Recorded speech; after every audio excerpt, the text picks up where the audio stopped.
பிஸ்மில்லாஹிர் ரஹ்மானிர் ரஹீம்.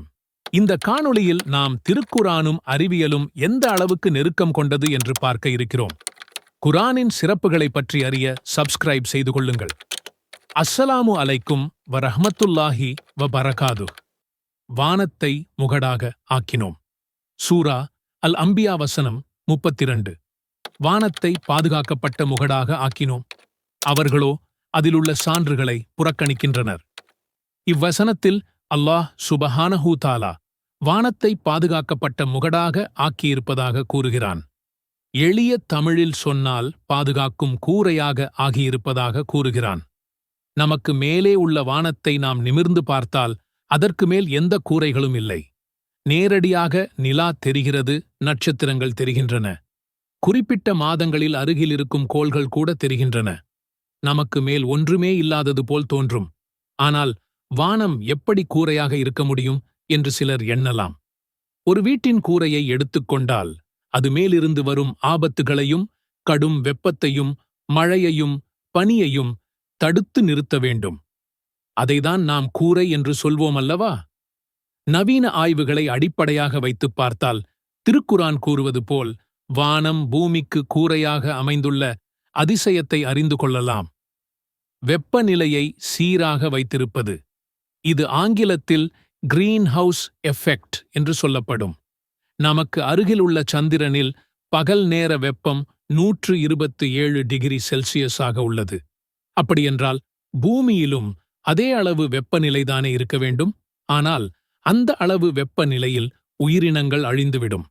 பூமியில் சராசரியாக 40 டிகிரி செல்சியஸ் அளவுக்குதான் வெப்பம் உள்ளது.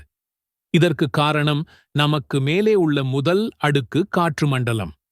இது சூரியனிலிருந்து வரும் வெப்பத்தில் 3/2 பங்கை குறைத்து சூரியனின் வெப்பம் முழுமையாக பூமியை தாக்காமல் பாதுகாக்கிறது.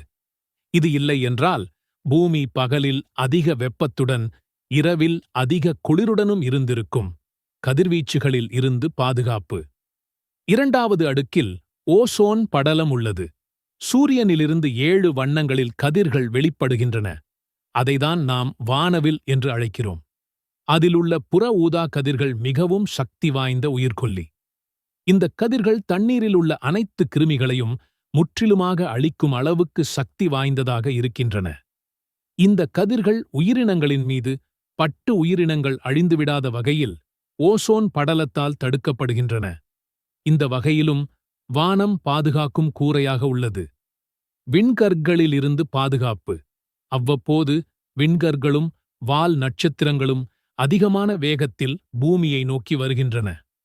இந்த விண்கற்களில் சிலது 24 கால்பந்து மைதானம் அளவுக்கு பரப்பளவு கொண்டவை. இவ்வளவு பெரிய விண்கற்கள் வேகமாக வந்து பூமியை தாக்கினால் நினைத்துப் பார்க்க முடியாத அளவுக்கு பெரும் சேதம் ஏற்படும்.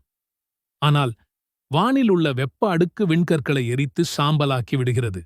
இதில் சிதறி விழும் சிறிய விண்கற்களின் வேகமும் மட்டுப்படுத்தப்படுகிறது. இந்த வகையிலும் வானம் கூரையாக செயல்படுகிறது. வானத்தில் ஒவ்வொரு பகுதியிலும் ஒவ்வொரு வகையான தடுப்புகளை ஏற்படுத்திவிட்டு தான் வானத்தை கூரை என்று இறைவன் கூறுகிறான். இது குர்ஆன் அருளப்பட்ட 7ஆம் நூற்றாண்டில் அறியப்படாத நவீன விஞ்ஞானத்தால் கண்டுபிடிக்கப்பட்ட அறிவியல் உண்மை. இவ்வசனம் திருக்குரான் அல்லாஹ்விடமிருந்து வந்தது என்பதற்கு ஒரு சான்றாக அமைந்துள்ளது.